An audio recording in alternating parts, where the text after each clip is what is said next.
Coucou! Alors aujourd'hui je reviens dans ma chambre d'enfant, d'ado, pour parler un peu des fêtes de Noël, parce que je sais que c'est quelque chose qui est souvent très excitant, on a hâte d'y être, de revoir tout le monde, voilà, c'est une période super sympa, mais on appréhende aussi beaucoup, surtout quand on a un rapport compliqué à la nourriture et à notre corps.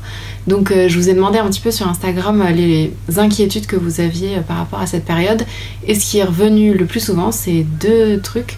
C'est comment gérer les reproches des personnes ou les remarques des personnes, et le deuxième truc c'est le rapport à la nourriture, comment faire pour ne pas tout manger, comment faire pour ne pas manger trop. Donc voilà, je voulais revenir essentiellement sur ces deux points en espérant que ça vous aide un petit peu. Alors je vais d'abord parler de comment gérer les remarques des personnes. Alors déjà, le premier truc qu'il faut réaliser, c'est que étant donné qu'on vit dans une société où le culte de la minceur, le culte des régimes sont partout, tous vos proches sont forcément influencés par toutes ces idées-là, donc il ne faut pas vraiment leur en vouloir de parler de tous ces sujets-là, parce que voilà, on nous matraque sur ces sujets-là de partout, donc forcément il y a des chances pour que vous ayez des remarques qui soient adressées à vous, mais d'ailleurs pas seulement, ça peut aussi être des remarques que eux font sur leur nourriture, genre oh là j'ai beaucoup trop mangé, demain on s'y remet, oh c'est pas raisonnable de manger ça, bon allez une deuxième assiette mais c'est vraiment de la gourmandise.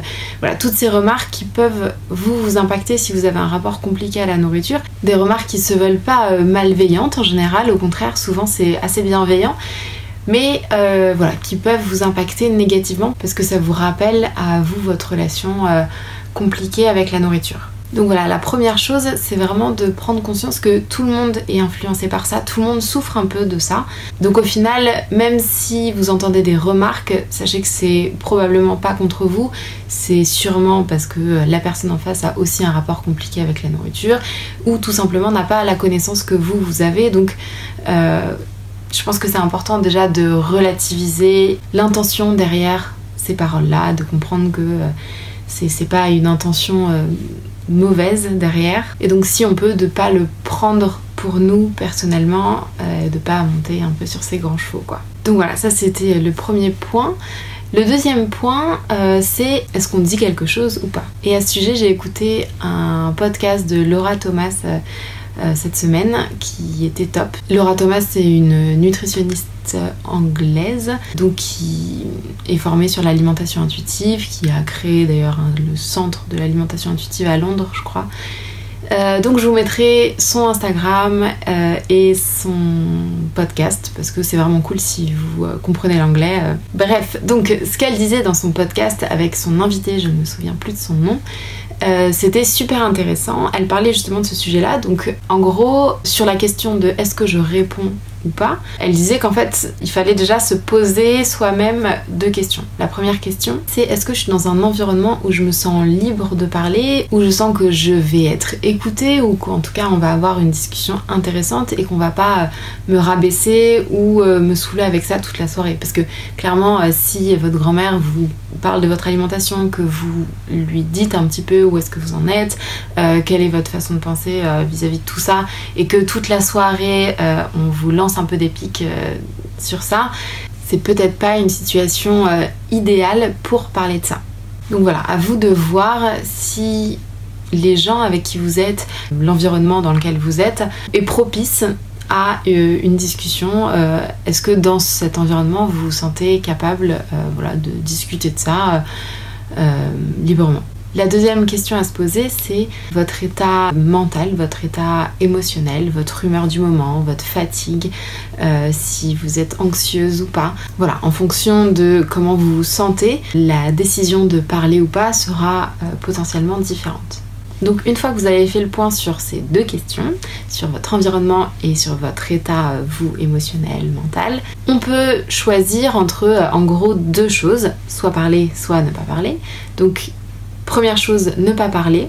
Sachez que vous avez complètement le droit de ne pas répondre si une question ou une remarque vous est adressée, qu'elle vous blesse, que vous vous sentez pas capable à cause d'un environnement qui n'est pas favorable ou un état, votre état mental qui ne vous le permet pas, vous avez le droit d'ignorer simplement, de dire ah non, ça m'intéresse pas de répondre à cette question. Vous avez le droit de sortir de table, vous avez le droit de changer de sujet, vous avez le droit de ne pas parler à certaines personnes. En fait, vous avez le droit de tout faire et c'est important d'en avoir conscience, de ne pas se sentir obligé de discuter avec tout le monde de tous les sujets. Et ne pas répondre dans ces moments-là, ça veut pas dire que vous niez, vos croyances. C'est simplement que là, vous vous sentez pas capable d'argumenter ou simplement vous n'avez pas envie d'argumenter parce que ça vous prend de l'énergie mentale d'argumenter, surtout quand le public en face n'est pas réceptif. Donc vous avez tout à fait le droit de ne rien dire.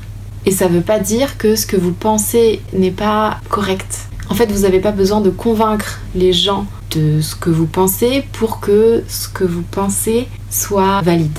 Je sais pas si c'est très clair, mais en gros, quand on a réfléchi à tous ces sujets-là pendant longtemps, qu'on est convaincu de certaines idées, on a envie de parler à tout le monde, d'expliquer à tout le monde, mais voilà, il faut comprendre que selon l'environnement, selon vous, votre état mental, vous n'êtes pas forcément en position de parler, de convaincre, et c'est pas votre rôle en fait, c'est pas votre rôle de convaincre toute la Terre que se restreindre c'est pas bien, que parler du corps des gens comme ça c'est pas bien, c'est pas le moment. Votre rôle là, c'est pas de militer pour ça, c'est de passer un moment serein où ça va pas vous provoquer davantage d'émotions négatives, compliquées à gérer. Donc ça, c'était le premier choix, ne pas parler. Vous avez complètement le droit. D'ailleurs, si vous pouvez avoir au moins une personne dans votre entourage, dans votre famille, où vous savez que vous pouvez vous confier à elle, où vous savez que cette personne saura être présente sans vous saouler, c'est important d'identifier cette personne pour savoir que si on a un souci, si on se sent pas bien, on peut aller la voir et voilà, savoir qu'on a un peu de support en fait au sein de toute la famille. Et si c'est pas le cas, si vous avez personne qui pourrait avoir ce rôle-là, n'hésitez pas en amont à en discuter avec une amie, une cousine, n'importe qui pourra justement faire office de support, même à distance, par message ou même sur Instagram. Voilà, je pense que c'est important d'avoir un peu une encre à qui penser, à qui se référer dans des moments où ça va pas trop, dans des moments où c'est compliqué, où personne vous comprend. Donc ça, c'était le premier choix. Le deuxième choix, c'est de parler, d'engager la discussion, de continuer la discussion dans le cas où vous vous sentez assez bien mentalement, émotionnellement et que votre entourage paraît réceptif. Alors du coup, comment argumenter? Comment est-ce qu'il faut même argumenter? Ça vous appartient vraiment, à savoir jusqu'où vous vous sentez d'aller. Mais en fonction de la situation, rappelez-vous encore une fois que le but ici, c'est pas forcément de convaincre. En fait, ce qui est surtout important dans ces moments-là, c'est de pouvoir se confier, de pouvoir parler de nous, notre façon de voir les choses. Et la meilleure façon de faire ça, c'est de parler de soi, de son expérience personnelle. Parce que quand on parle d'un article qu'on a lu, d'une personne qui a dit ça, il y a toujours un peu un combat d'idées qui n'en finit jamais en fait. Et l'idée là, c'est plutôt de parler de son expérience, de son vécu, de son ressenti. Parce que si vous avez décidé d'engager la discussion, c'est qu'a priori les personnes en face de vous sont à l'écoute, vous veulent du bien, tiennent à vous. Donc si vous parlez de votre expérience en disant bah voilà, moi je sens que en faisant de telle façon, je me sens mieux, je me sens plus en accord avec moi-même, je sens que ça me fait du bien, les personnes en face, ils vont plutôt se dire que ben si toi ça te correspond, même si c'est pas leur vision des choses, ils vont pas remettre en question tout ça. Et encore une fois, dans ces moments-là, gardez vraiment en tête que la société est grossophobe, que le culte de la minceur, le culte des régimes est partout et donc forcément, toutes ces personnes autour de vous sont influencées par ça, on est matraqué par toutes ces idées-là, donc c'est pas du tout étonnant malheureusement qu'il y ait ces réflexions-là. Alors oui, vous pouvez donner des informations que vous avez parce que vous vous sentez porté par ça et que c'est cool d'échanger sur le sujet, mais est-ce que c'est le moment de convaincre toute votre famille alors que vous êtes la seule à parler de ça et à défendre le sujet? Je sais pas. Et c'est vraiment à vous de voir pour le coup, ça dépend tellement des familles et des situations.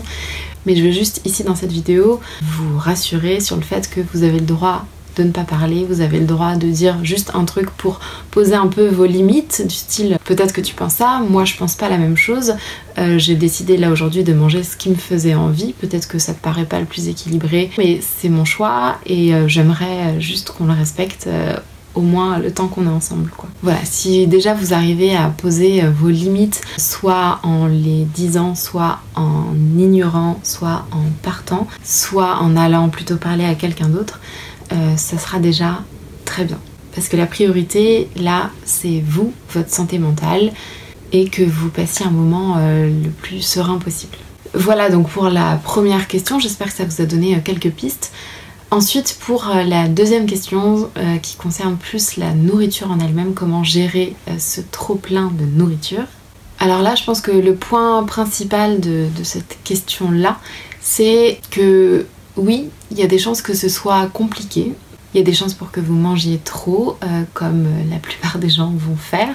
Ça risque d'être difficile à gérer, mais dans tous les cas, peu importe ce que vous mangez, peu importe les quantités que vous mangez, il faut vraiment réaliser que ça remet pas du tout en question tout le travail que vous avez fait avant. C'est-à-dire que là, si ça fait plusieurs semaines, plusieurs mois où vous essayez des choses sur votre alimentation, où vous essayez de vous donner la permission de manger des aliments que vous interdisez, que vous essayez, je sais pas, d'écouter votre faim, peu importe ce que vous essayez, votre chemin est long. Et là, le fait de pas forcément faire comme d'habitude, de faire des choix différents, de faire des choix que vous vouliez pas faire par exemple, ça remet pas du tout en question tout le travail que vous avez fait avant. Ça veut pas dire que vous avez fait un bond en arrière, ça veut pas dire que vous avez raté, parce que tout simplement il n'y a pas de réussi ou de raté dans l'alimentation en général, mais d'autant plus dans ces moments-là. À partir du moment où vous prenez des choix alimentaires, et ben c'est les bons choix. Alors oui, vous allez manger trop, oui, vous allez manger plus gras, plus sucré que d'habitude, et c'est ok. Et l'idée, c'est vraiment pas de se dire, bon, cette année, je vais gérer les fêtes de Noël, je vais pas manger trop, je vais faire attention. Non, pas du tout. Essayez pas de vous mettre, en fait, un objectif particulier. Il y a des chances pour que, oui, vous passiez votre temps à penser à la nourriture et que, c'est pas comme ça que vous auriez voulu passer vos fêtes. Et c'est pas grave, en fait. Chacun en est à un stade un peu différent de son parcours, et vouloir accélérer les choses, ou vouloir attendre quelque chose qui est beaucoup trop loin par rapport à là où vous en êtes, ça va plus créer une frustration et une mauvaise image de soi-même plus qu'autre chose, en fait. Donc essayez un maximum de vivre le moment présent et surtout d'être bienveillante envers vous-même, peu importe ce que vous choisissez de manger, ce que vous choisissez de dire. On m'a beaucoup dit aussi qu'il y avait en général plein de chocolat partout et que comme ils étaient là et qu'ils étaient trop bons, on n'arrêtait pas d'en manger, mais en fait on descendait 3 boîtes entre le 24 et le 25. Vraiment ayez en tête que ces aliments-là, souvent c'est des aliments que vous n'avez pas tout le reste de l'année, surtout si vous vous restreignez ou vous faites attention tout le reste de l'année. Donc oui, vous allez tout manger et c'est attendu en fait, c'est normal. C'est normal que vous mangiez trop ces aliments, surtout si vous les aimez bien. Donc vraiment, vous inquiétez pas pour ça. Surtout si votre relation à la nourriture est compliquée, manger trop de chocolat, manger trop de manière générale, c'est quelque chose un peu d'attendu, de normal. Donc vraiment, relativisez, essayez d'être bienveillante envers vous-même. Vous ne méritez pas toute cette culpabilité. Surtout que, rappelez-vous que ce n'est que de la nourriture.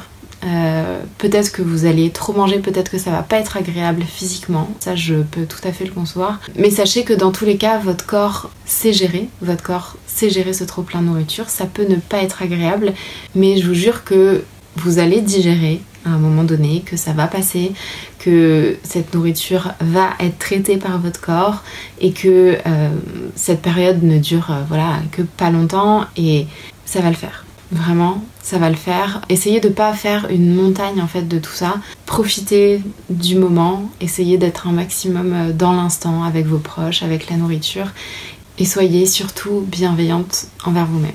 Voilà, donc je voudrais terminer cette vidéo en vous précisant que il n'y a que vous qui savez ce qui est bon pour vous. Chacun a sa façon de gérer les choses, chacun en est à une étape différente physiquement, mentalement, et que personne ne peut savoir ce qui va vous faire du bien ou pas. Pas moi, ni vos proches, personne. Donc essayez de vous faire confiance un maximum et de faire vraiment en fonction de vous et de vous dire ok, là j'ai fait ce choix là, c'était peut-être pas le meilleur mais c'est le choix que j'étais capable de faire à ce moment là et c'est ok en fait parce que c'était la meilleure chose que je pouvais faire à ce moment là. Voilà, j'espère que ça vous aura un peu aidé. Si vous deviez retenir qu'une seule chose de toute cette vidéo, c'est vraiment bienveillance, compassion envers vous-même. Vous êtes exactement là où vous devez être maintenant. Vous faites exactement les choix que vous êtes capable de faire maintenant. Je pense que c'est vraiment le plus important. Voilà, donc je vous souhaite d'excellentes fêtes de fin d'année. Je pense fort à vous. Et d'ailleurs, je viens de créer un groupe Facebook sur l'alimentation intuitive.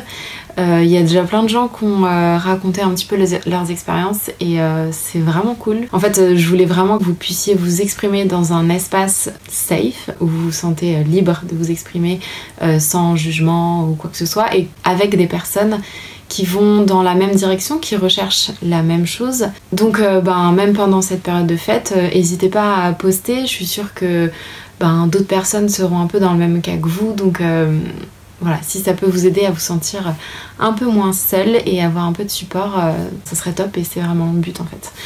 Donc voilà, encore une fois, de très belles fêtes de fin d'année, et de toute façon je vais continuer à être présente un peu sur Instagram, je pense. Donc à très vite. Salut!